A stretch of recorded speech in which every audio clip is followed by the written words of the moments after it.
Whatever became of your accountant? Peggy, she's in prison right now. She's in prison To this day? right now. Yeah, she was sentenced to 10 years. Okay.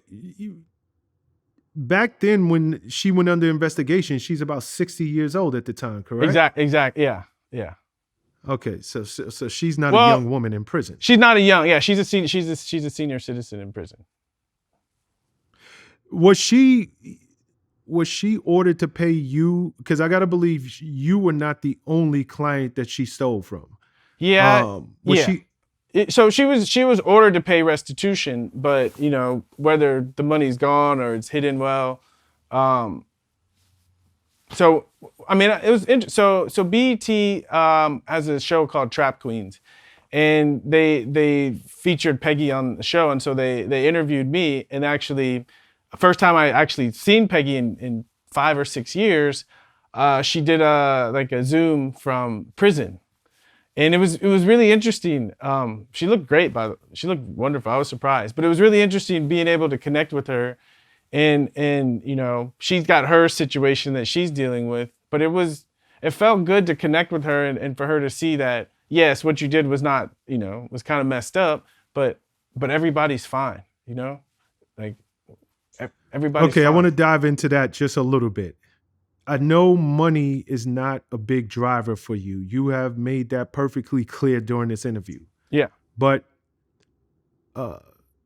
$6-8 million being stolen, that's life-changing. People have been killed, murdered for a whole lot less. I find it interesting that you could compliment this woman in any way, shape, or form, because it's not just Ricky Williams.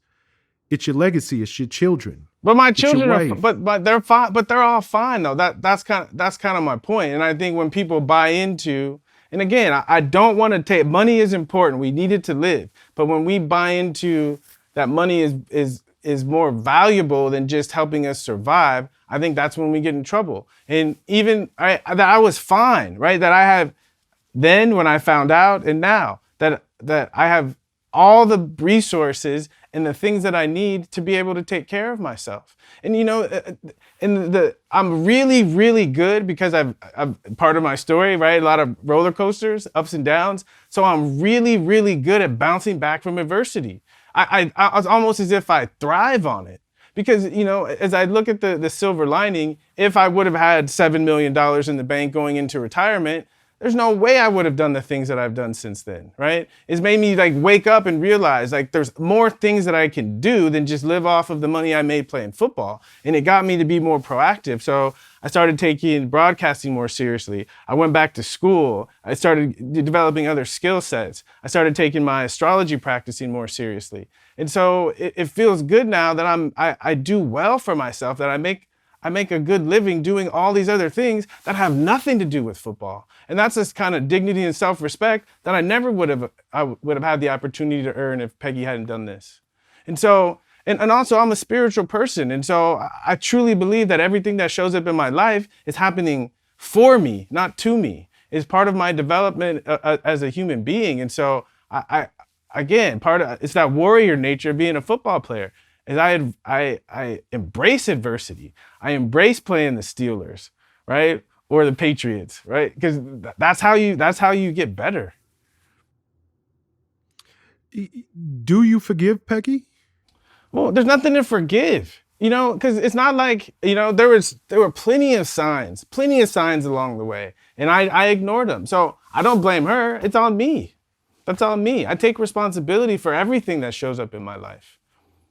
Right. And again, part of my spirituality is I believe in karma, that if someone has done something to me like this, then I must have done something similar to them or to someone in the past. And it's easy for me as a kid. I had really sticky fingers. If I wanted to go to the movies and I didn't have any money, I knew where my sisters kept.